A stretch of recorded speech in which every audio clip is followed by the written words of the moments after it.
Hello friends, welcome back to our channel. ఈరోజు మన ఛానల్లో ఎర్ర తోటకూర వేపుడు రుచిగా ఎలా చేయాలో చూపించబోతున్నానండి. చాలా టేస్టీగా ఉంటుందండి ఇలా చేస్తే. నేనైతే ముందుగానే ఎర్ర తోటకూరని గిల్లేసి పెట్టుకున్నాను. ఆకులు పెద్దవిగా ఉన్నవని కట్ చేసి పెట్టుకున్నాను. ఇప్పుడు ప్యాన్లోకి ఆయిల్ తీసుకొని ఆయిల్లో పోపు దినుసులు వేసుకొని ఇందులోనే సన్నగా తరిగిన ఉల్లిపాయలు, 2 ఎండుమిరపకాయలు, కరివేపాకు కూడా వేసుకొని ఫ్రై చేసుకోవాలి. ఇవన్నీ ఫ్రై అయ్యేప్పుడే ఇందులోనే కచ్చాపచ్చగా దంచిన వెల్లుల్లి రెబ్బలు వేసుకోవాలి. ఈ ఫ్రైలోకి ఇలా వెల్లుల్లిపాయలు వేసుకోవడం వల్ల టేస్ట్ అనేది చాలా బాగుంటుందండి. ఇందులోనే పసుపుని యాడ్ చేయాలి. పసుపును కూడా యాడ్ చేసుకొని ఒకసారి అంతా బాగా కలుపుకొని ఫ్రై చేసుకోండి. ఇదంతా ఫ్రై అయిన తర్వాత ఇందులోకి మనం ముందుగానే కట్ చేసి పెట్టుకున్న ఎర్ర తోటకూరని వేసుకోవాలి. ఈ ఎర్ర తోటకూర తాలింపులోకి బాగా మగ్గాలండి.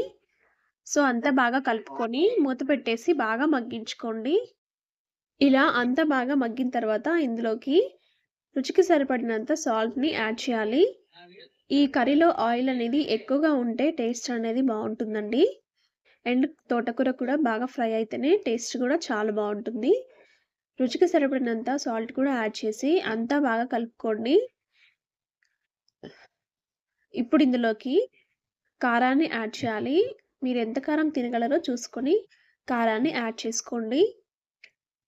ఇందులో కావాలంటే ధనియాల పొడి కూడా వేసుకోవచ్చండి. ఇక్కడ నేను ఎలాంటి మసాలాలు వాడట్లేదు. సింపుల్ అండ్ టేస్టీగా, ఈజీగా ఎర్ర తోటకూర ఫ్రై అయితే చేసేసుకోవచ్చండి. అంతేనండి. ఎంతో టేస్టీగా ఉండే ఎర్ర తోటకూర ఫ్రై రెడీ. మీరు కూడా ట్రై చేయండి. మీరు ట్రై చేసి ఎలా వచ్చిందో కామెంట్ చేయండి. రెసిపీ నచ్చితే లైక్ చేయండి, షేర్ చేయండి. ఇలాంటి మరిన్ని టేస్టీ అండ్ ఈజీ రెసిపీస్ కోసం మన ఛానల్‌ని సబ్స్క్రైబ్ చేసుకోండి.